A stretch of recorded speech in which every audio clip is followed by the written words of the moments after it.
বিনা কারণে তালাক দেওয়ার বিধান কি? একজন আলেম যদি এমন করে তাহলে করণীয় কি?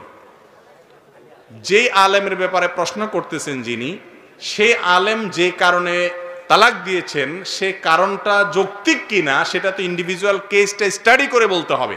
আমি আন্দাজে বলবো কেমনে? এই সমস্ত প্রশ্ন আপনারা অনেকে ধরায় দেন, এবার যা বলেন দেখছো মৌলবী কি বলছে, বলছে তোমার কাজটা ঠিক হয় নাই, এত কাঁচা কাজ তো আমি করব না। আমি সাধারণ বিধান বলবো, কোনো আলেম তার স্ত্রীকে তালাক দিলে তিনি সঠিক করেছেন না বেঠিক করেছেন, কি প্রেক্ষিতে দিয়েছেন সেগুলো স্টাডি করে তারপর বলা যাবে। তবে হ্যাঁ, একটা কমন কথা বলে রাখি, আল্লাহর কাছে সবচেয়ে অপছন্দনীয় হালাল কাজ হলো স্বামী স্ত্রীর মধ্যে সম্পর্ক ছিন্ন হওয়া। এটা আল্লাহর কাছে সবচেয়ে অপছন্দনীয় হালাল কাজ। আল্লাহ জায়েজ রাখছেন, কিন্তু একেবারে না পারতে এটা ব্যবহার করা যাবে, যেন তেন কারণে এটা করা যাবে না। আজ তো কথায় কথায় তালাক, মহিলারাও কথায় কথায় বলে চলে গেলাম বাপের বাড়ি, তোমার সংসার আর করবো না। আছে না নেই? নবী করিম সাল্লাল্লাহু আলাইহি সাল্লাম বলেছেন, এরকম যারা করে এরা জান্নাতের গ্রান পর্যন্ত পাবে না। আল্লাহর কাছে এটা খুব অপছন্দনীয়। আর ছেলেদের মধ্যে কিছু ছোট লোক আছে, এই ছোট লোকরা কিছু হইলেই বউরে তালাকের হুমকি দেয়।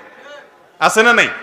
আবার অনেকে তালাকের হুমকি না, ডাইরেক্ট তালাক দেয়, দিয়া এরপরে আয়েশা বলে হুজুর 3 কথা তো বলে ফেলছি, এখন কি হবে?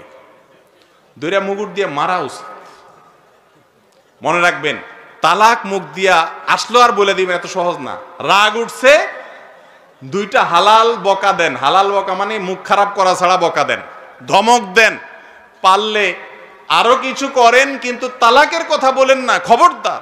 এটা বললে মুখ দিয়া বাইর করে ফেললে হয়ে যাবে খুব সিরিয়াস একটা বিষয়।